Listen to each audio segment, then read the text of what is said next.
FMC Fall HD2 and on SKORNorth.com. TCL is a proud sponsor of the SKOR North Studios. TCL, America's fastest growing TV brand.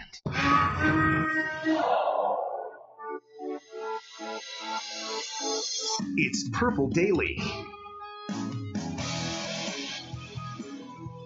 It is Purple Daily on the all-new SKOR North on 1500, SKORNorth.com. I'm Ramie Makhlouf along with Judd Zulgad. Judd, how are you this afternoon, sir? Very, very good. Lots coming up on Purple Daily this afternoon, including at about 1:20, we're just going to go ahead and fire some NFL head coaches because that's what we do in the sports talk radio game. And also coming up on the show, we'll do one of those what ifs that you guys like to do so much, and how this past season could have gone much, much differently for your Minnesota Vikings. But wanted to start the afternoon off asking what to do with Anthony Barr, and you can get in on the conversation 651-646-8255 or chime in on Twitter at SKOR North. He seems to be headed towards free agency today at ESPN.com. Judd, the biggest looming free agent decisions for all 32 NFL teams, and not surprisingly, Anthony Barr was the one for the Minnesota Vikings.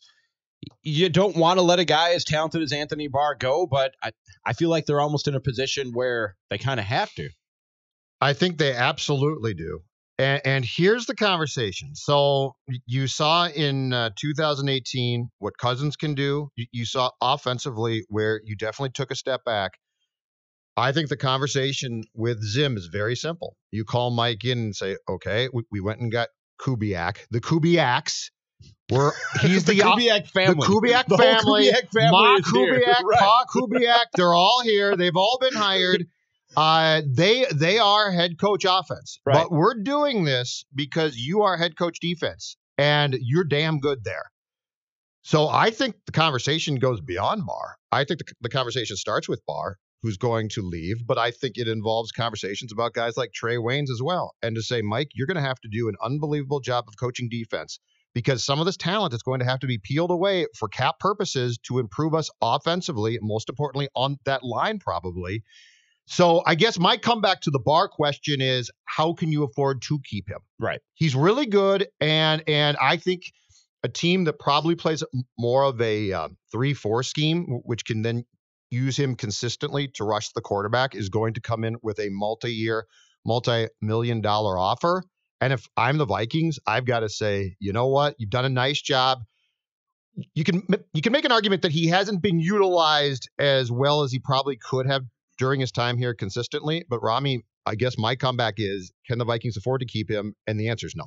And because there's two ways to skin the cat when it comes to being a contender in the NFL. And that is one, you can get that franchise quarterback, pay him franchise quarterback money, and ask him to carry much of the load in terms of your success as an NFL franchise. Or you can go the other route, which is to have an okay quarterback, or maybe you have a franchise quarterback who's still on a rookie contract, and then you can kind of spread the money a little bit more evenly around the rest of the roster. The Vikings made the conscious decision last offseason with the money that they gave Kirk Cousins to go with the former rather than the latter, which had been the formula for years since Mike Zimmer got here. The formula has been, don't pay the quarterback too much money. You didn't have to. Because you didn't have to. Teddy, you're right. Whether it was Christian Ponder or Teddy Bridgewater, whoever it was at the quarterback position, whether it was a rookie or just a sort of middle-of-the-road, run-of-the-mill guy, you could spread that money a little bit more evenly across the rest of the roster.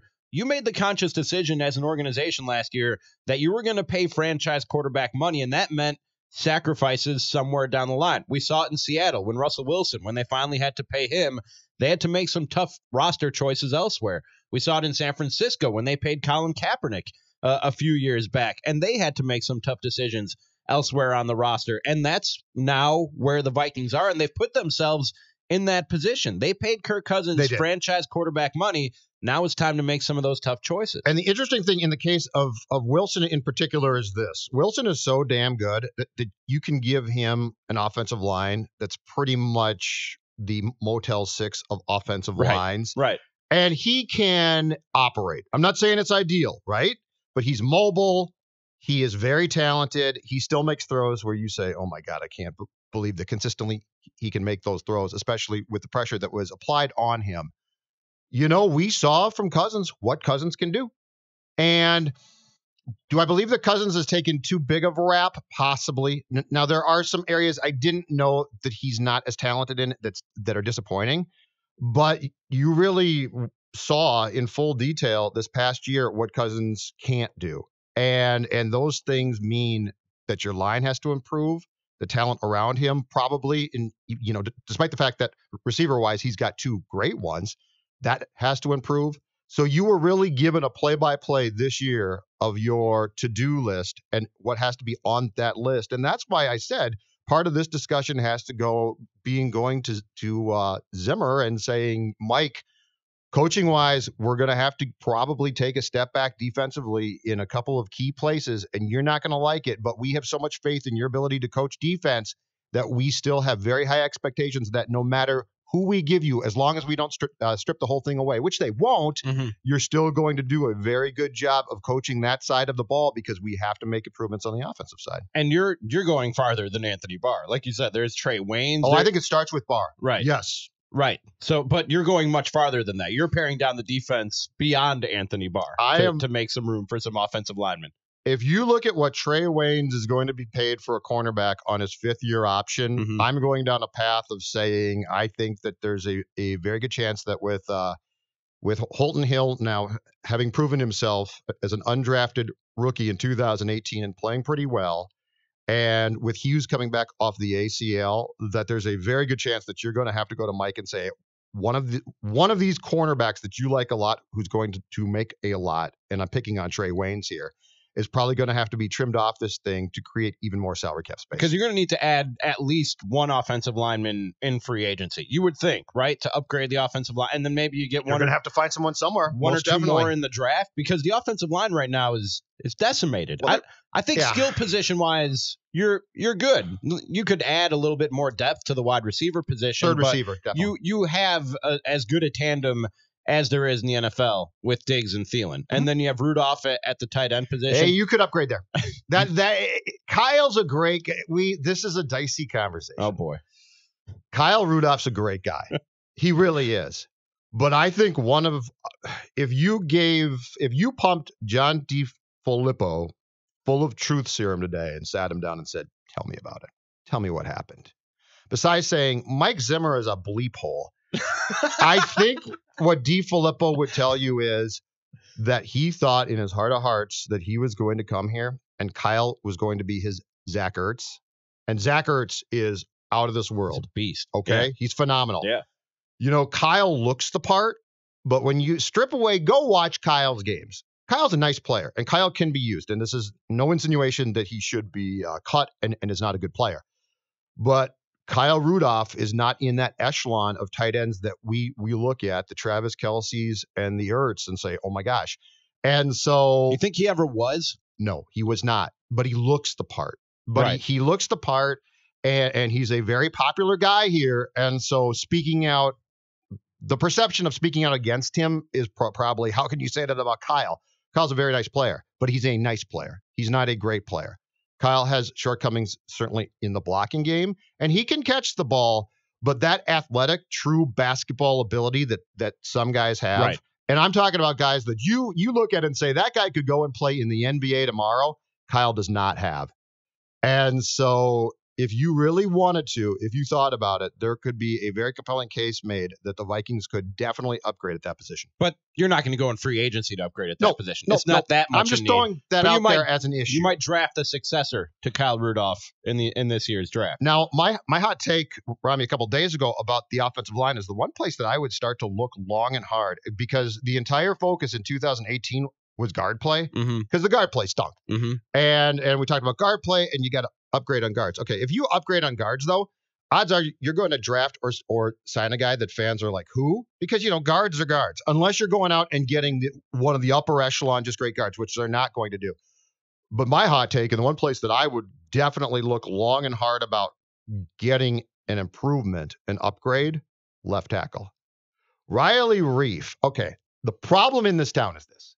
I feel like you're trying to fix problems that don't exist, Joe. No. no. The offensive line. There are enough problems that do exist. But the offensive line problem, I think, also exists at left tackle. People didn't talk about it because a few years back, we were saddled with a guy named T.J. Clemmings. Mm-hmm. God bless him. His mother loves him. I'm sure his family loves him. Sure, he's a great guy. It was really bad. It was unwatchable. It was really bad. Yeah. It was unwatchable. It was painful to watch. So, TJ Clemmings. So they went out and signed Riley Reiff, who was an upgrade. The problem is Reiff is sort of a breaking down, old school O-line guy who's at a point now where he's hurt a lot. And so his play takes a definite step back. So the place that I would look at starting to upgrade, if I said to myself, okay, this line, what can I do, is left tackle. Would you move him to right tackle or elsewhere on the line? Detroit tried to move him to right tackle. Detroit tried to move him to right tackle, and he pretty much stunk. If I could upgrade at all, I'd cut ties. Really? Yes, I would. So you're looking to replace at least 3 guys on that offensive line. 2 guard positions and left tackle. Well, Nick Easton's going to be back, and if he comes back healthy, he's okay. He's not bad. Do you want to rely on that though? That's the only trouble. I would rather not, but I'll tell you what I don't. Everyone should be fired if we get a Tom Compton repeat. Tom Compton was Cousins' buddy, and they brought him in as a backup guard, and he ended up starting the whole year, and it was inexcusable. He was his buddy. That's why he's Compton's from here, Cousins' friend. Right. He started the whole season. It was, again, unwatchable. But I think that what we aren't focused enough on is left tackle is the most important position on the line. And if you can find one that could be an upgrade on Reiff, that would be a nice starting point to me. Because the thing with Kirk Cousins is, and I think he has a lot of really good attributes. The success he's had in the NFL is no accident, and it's not because of the talent he was surrounded with Matthew Collar in Washington. I know what Matthew Collar says about Kirk Cousins. He's got a lot of great points. Okay, I also see his side of things, but I don't think that it's pretty undeniable that he has some traits that you need to be a quality NFL quarterback. But one thing that was painfully obvious this year, Judd, was that he does not have pocket presence, and he cannot avoid a rush. And I think that's really what. Nick Foles is not nearly as physically talented as Kirk Cousins, but Nick Foles knows how to stand in the pocket and deliver a ball and take a hit or avoid the rush by himself an extra second and a half and find that open man. If Kirk Cousins had that, he'd be a far better quarterback than Nick Foles. That's the only thing that Nick Foles has over Kirk Cousins. That being said, you have to fix the offensive line because of who your quarterback is to let those attributes that he has that are actually positive, to let them shine. He needs a good offensive line. He's not a guy who can make things happen on his own when it all breaks down. Yes, and I'll take that a step further by saying you not only need to fix that line and the protection issues there. I believe, and the Kubiaks again should do this, I believe that you need to prop Cousins up through coaching. I don't believe that he can do this by himself. The fact that we need to forget the salary because he's not that guy. Right. He was the best available guy on the market that the Vikings went and got. All right. Yep. So accept that. That's done. But Kirk Cousins, what we saw was he doesn't have pocket presence, and I don't believe that he really has the presence and or thought process to successfully prop himself up on a weekly basis, which is why you go get a head coach of offense. Because what you need now is you need somebody, and this is going to sound incredibly condescending, and I do mean this, is you need somebody to hold his hand. He needs to have his hand held. And I think he's got the God-given athletic ability to succeed then. But if you say, Kirk, go turn it loose, I think you're going to end up with a lot of fumbles, mistakes, bad decisions. I think that mentality with Kirk sabotages your team and offense. And so between improving the O-line and getting him coaching, I think you probably put him in a position then, or at least the best one, to succeed. And the track record shows his best years are under Kyle Shanahan, who we've seen and Sean McVay was there. A very good offensive coordinator and innovative offensive mind. 651-646-8255 if you want to get in on Purple Daily. Danny in New Jersey, dial that. Now he's on the air. What's up, Danny? Guys, congrats on the new show. Thank you, man. Hey, welcome, man. It's good to talk to you guys. So just listening to you guys touch on the offensive line and Cousins, which has obviously been a big talker for a while. Yeah, I mean, how many times have we spoken about this, Judd? I think you've mentioned it a million times. I mean, if these guys don't address the offensive line, people are going to be fired. I mean, it's just that simple. I think last year, I know there were a couple draft professionals saying that the Vikings were looking to pounce on some offensive linemen. Then there was a big run. I mean, I'm still actually bothered. I know it's like a whole nother year and we got to move past it, but Spielman had the draft capital last year to move up, and I know he likes to play games. He likes to have double-digit draft picks and all that stuff. This year, in my opinion, I'm seeing stuff on Twitter and I'm seeing all these different mock drafts already. I mean, I live in New Jersey, so I don't live up there by you guys. So the story down here is about like Greg Williams signing with the Jets, and people are about to lose their minds over that. So I can only imagine how it's going to go up there, and I've already seen it on Twitter. If they even dare to try to draft defense first round, I think people are going to rebellion. Going to be. What's that? I said they will not be pleased. It'll be hell to pay if they do that. Yeah, so I think I know it's a little early to start shooting out some names for guards and offensive tackles and stuff like that. But they definitely, I'm of the opinion that their first two picks need to be offensive line. I don't know if it's going to go that way, but at the end of the day, Spielman has control over the roster, I believe. Does. So I think you've said it already, Judd. I think he needs to tell Zim, listen, you're the coach, I'm the GM. If we don't get this fixed, we're not going to have a job. We know what the limitations are with Kirk. We know what he can do. We know what he can't do. We know he's not an $84 million quarterback. We know that. Everybody knows that. It's been not just by you guys, so I'm not singling you guys out up there, but it's been said on the national stage about him. He's not an $84 million quarterback. It's just that's what we got caught up in. That's what we had to pay to get the guy. So now you didn't protect him last year. They have to do what they have to do to protect him. I'm not really sure on the free agent market. I know if they make some adjustments with salary and stuff, they might be able to sign a guy or two. But in my opinion, I think the best way to go, the first two picks need to be offensive line in the draft. If you can get yourself a wide receiver maybe in free agency, maybe like a Golden Tate type guy, I don't know. Man, I wish we kept Jarius right? I mean, that would have been nice to have him around. I'm with Thanks you. for the call, Danny. Good stuff. They can't go defense in the first two rounds of the draft, right? No, they can't. I mean, with either of the and first this also two picks. this conversation has gotten convoluted in some ways too. This is no longer a conversation about fixing things solely for 2019. This is, if you go through the list of Spielman's draft, the O-line, he's got it in his mind that I can just address it in the 6th round or 5th round. This is about, for his sake, a change in philosophy. So this needs to be the start of continually looking at how to shore up that line, not just in this draft, but in the draft in 2020, 21, and doing it early. So they can't go defense, but we also need to stop saying, just fix this now. The Spielman's philosophy of being able to find positions is really odd, and I think it's mistaken in some ways.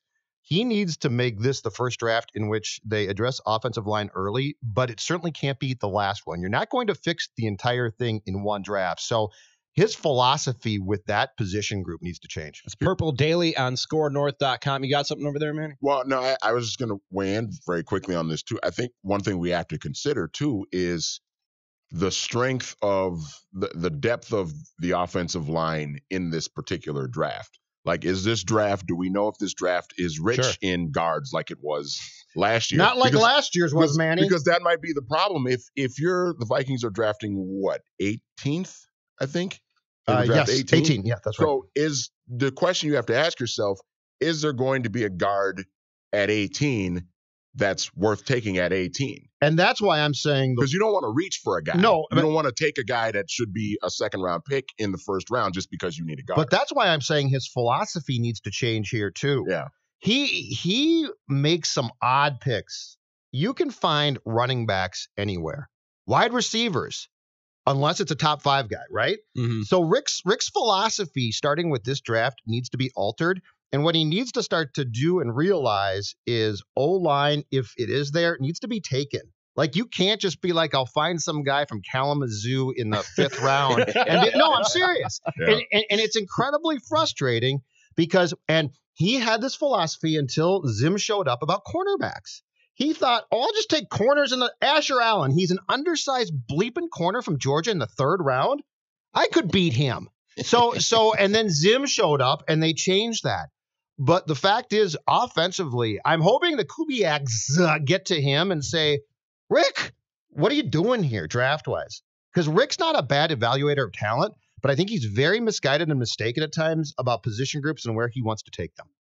Some organizations have a knack for finding those offensive linemen who aren't on anybody else's radar, and they can find them in the 3rd or 4th round. Ted Thompson with the Packers was great at it. Most of their offensive line was compiled of guys who they found late in the draft, including David Bakhtiari, who you could make the case as the best left tackle in the league. I think he was a 3rd-round pick. But you're right. He just doesn't have the track record to do it. So he needs to reach high to make sure that he hits on these offensive linemen. Purple Daily on SKOR North on 1500 and at SKORNorth.com. We're here every day at noon. Right after this, we're going to fire some NFL head coaches. Game time, all the time. SKORNorth.com.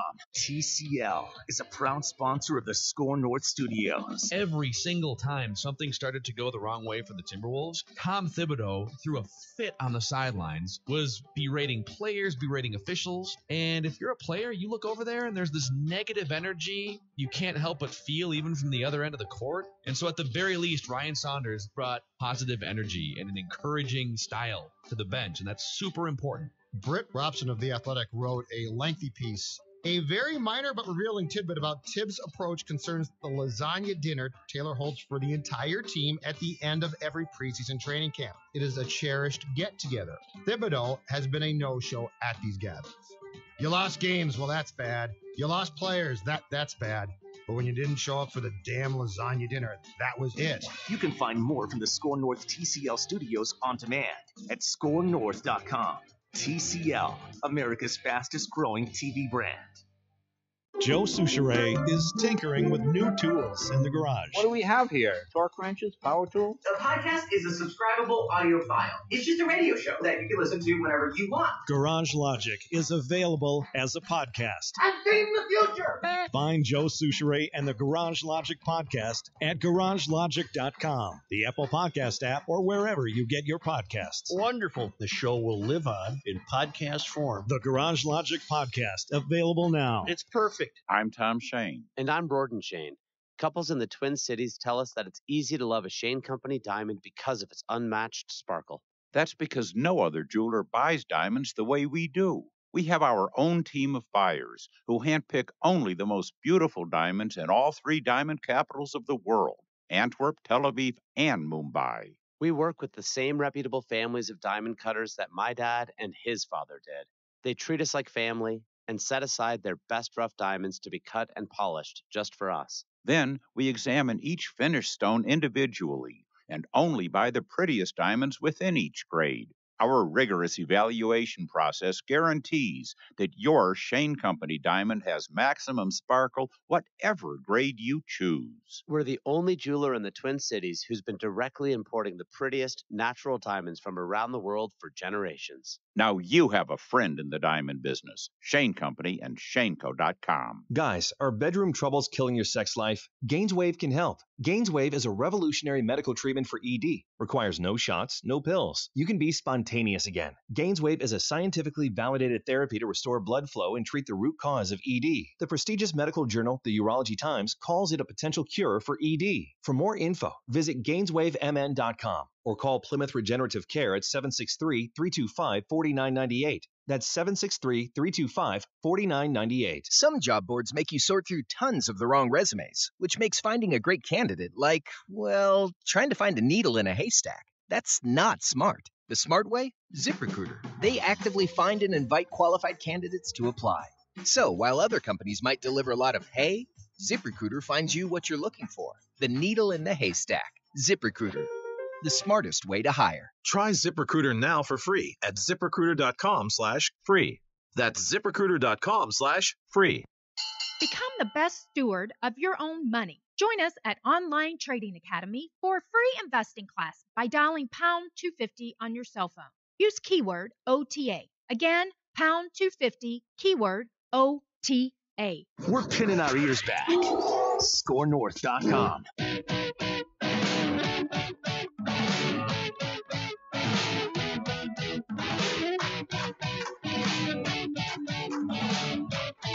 It's Purple Daily on SKOR North and SKORNorth.com. I'm Ramie Makhlouf. There's Judd Zulgad. Coming up on the show, we're still going to take a look at what could have been with these Minnesota Vikings if only they had made a couple different choices. There were 8 NFL head coaching vacancies following this season, Judd, but we just didn't think that was enough. No, we didn't. You're on Purple Daily. There never are enough vacancies in this league. Just not enough guys fired, in our opinion. And we were right, too. What we've done, you, Manny, and myself, we put together a list of 3 coaches, and all of us agreed. We were talking about this a little bit before the show. All of us agreed that we probably could have come up with a list of more than 3. But 3 coaches who we cannot believe are still employed. We'll take yours as well at SKOR North on Twitter. How do you guys want to do this? Go around the horn with Sure. number 3 and then work our way up to number 1. Manny, why don't you go ahead first with your number 3 coach who you can't believe is still employed in the NFL? Ron Rivera. Okay. And he's number 3 on my list. He's the lowest rated of the 3 on the list because he did take the Carolina Panthers to a Super Bowl 3 years ago. But the way they started this past season at 6-2 and then just went into the tank, and then Cam was just a mess. And now we're hearing the Carolina Panthers owner, their new owner, come out and say that Cam could sit out all of 2019. Yeah, I'm not buying it, but yeah, it's pretty good stuff.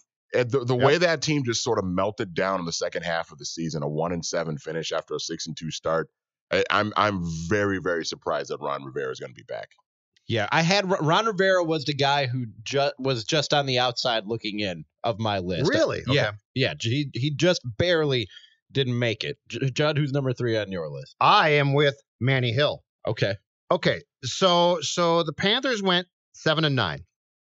He has had 2 losing seasons since going to the Super Bowl and, of course, not winning that game in 2015. The Panthers, so the past 3 years, are 6-10. 11-5, great comeback. 7-9.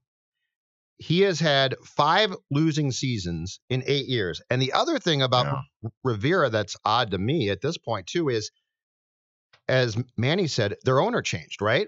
Mm-hmm. So that's the ultimate time to come in and fire a guy. Mm-hmm. So I would have thought that Ron would be on at least his second job by now.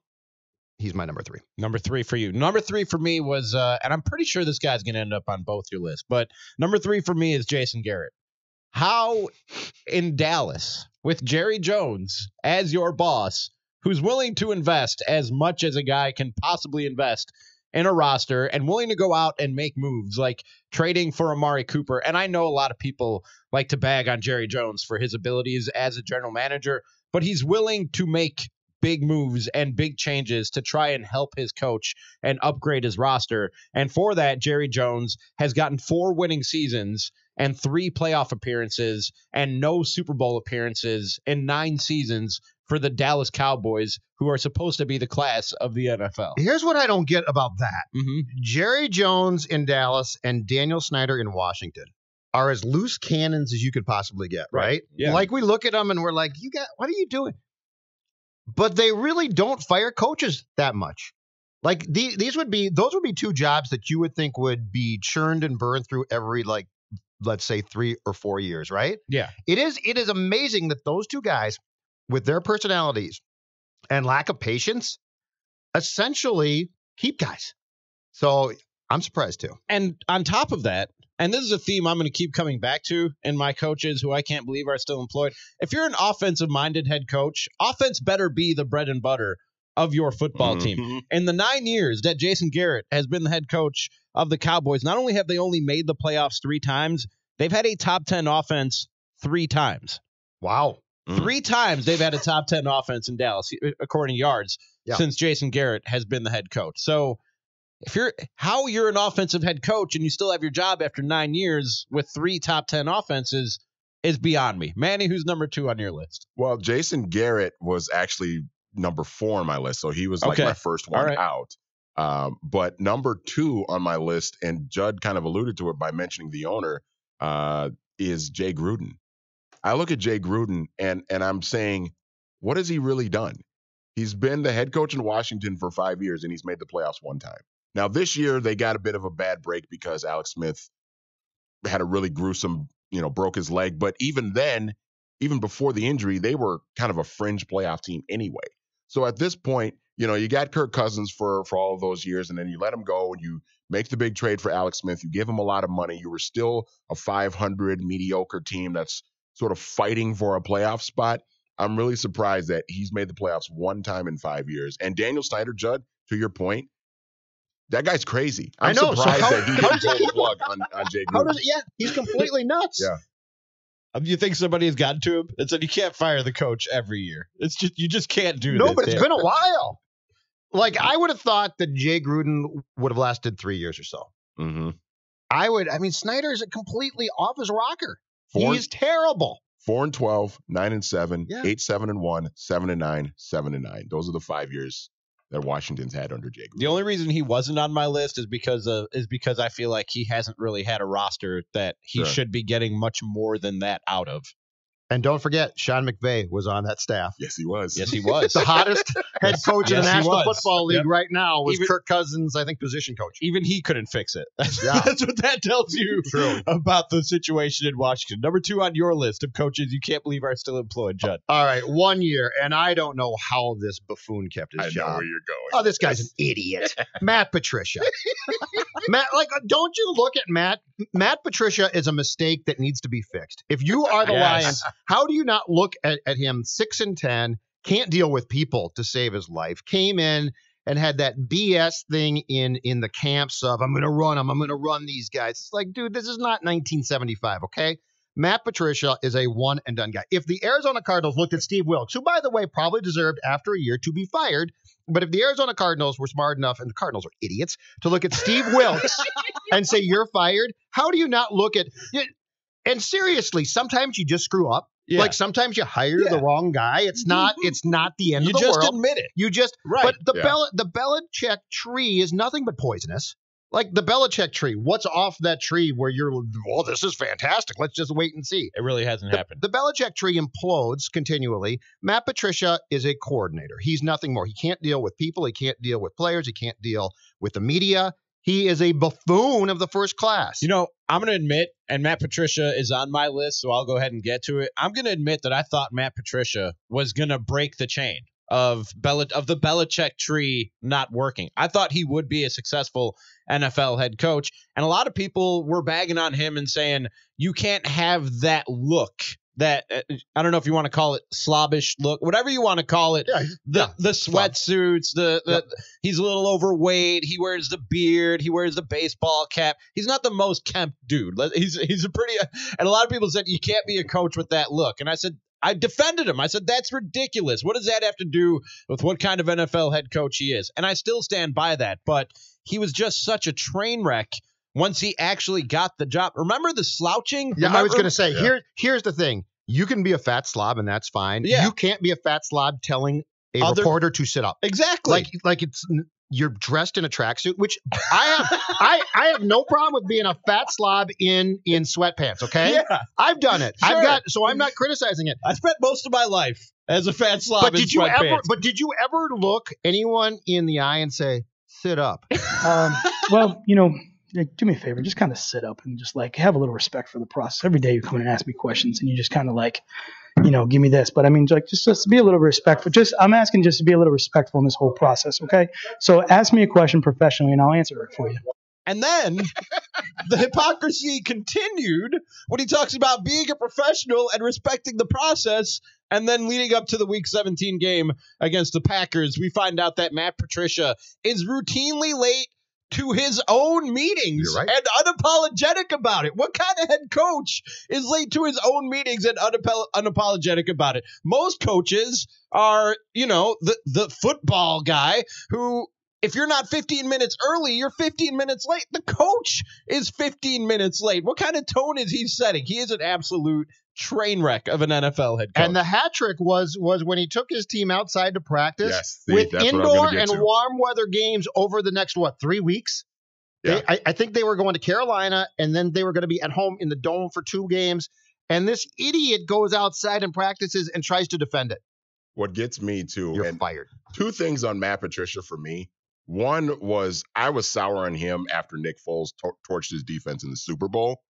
Yeah. So that was the beginning. Like a year ago, I was sour on Matt Patricia.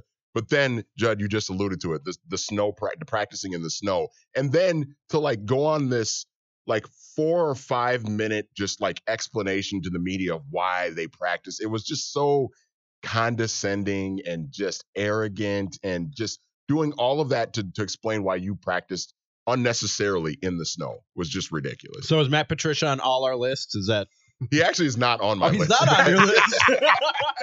That's a lot of hate for a guy that didn't make your list. But it's only because he's only gotten 1 year. All right, let's get to number 1 on our list of coaches we can't believe are still employed in the NFL. Manny, who you got? I actually thought that this would be number 1 on all of our lists. It's Doug Marrone for me. Yeah, me too. I mean, the way that team, you were a quarter away from going to the Super Bowl a year ago, shocking the world by going into Foxborough and beating Belichick and Brady to go to the Super Bowl with Blake Bortles as your quarterback.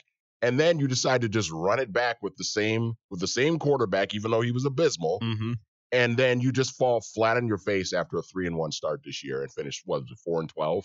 And now Tom Coughlin's bringing him back. It's just baffling to me. And it's clear that Marrone's just a buffoon too. Mm-hmm. Like if you said to yourself, okay, you got a bad deal from Coughlin and they've saddled him with this personnel and it's not all his fault, but he's a buffoon. And Collar covered him for a couple of years in Buffalo and said he's just a terrible guy. He's a complete joke.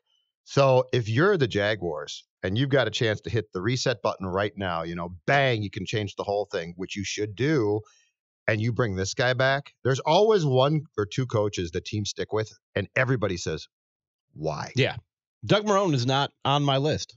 Really? Surprisingly enough, he's not on my list. My number 1 coach, who I can't believe is still employed, the hire itself didn't even make sense to me, is Dan Quinn with the Falcons.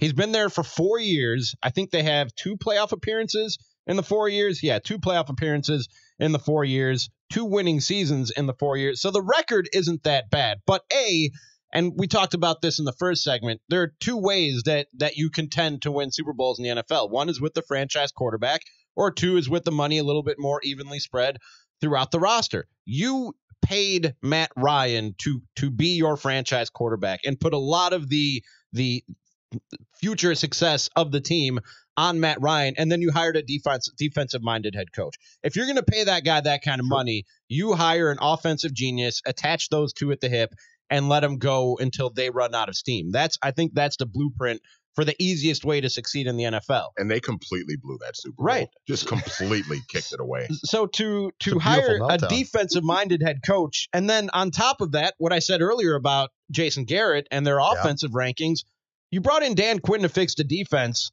Out of the 4 years, you've had rankings of 16, 25, 28th in the NFL in total defense. Okay, that's a good case against him. So what exactly is he doing? What would you say you do here, Dan? If he's not fixing the defense, what exactly is Dan Quinn doing? The hire itself didn't make sense to me, and he hasn't done what he was brought there to do, which is give Matt Ryan a good defense to help him out on the other side of the football when he's standing on the sidelines. And nonetheless, how did Doug Marrone not make your list? How did he not end up at least number 3? Because I feel bad for the guy that he's coaching the Jacksonville Jaguars. They all deserve each other at this point, including Tom Coughlin. We'll be back right after this with a what if for your Minnesota Vikings and what could have been in 2018. It's Purple Daily every day at noon here on SKOR North on 1500 and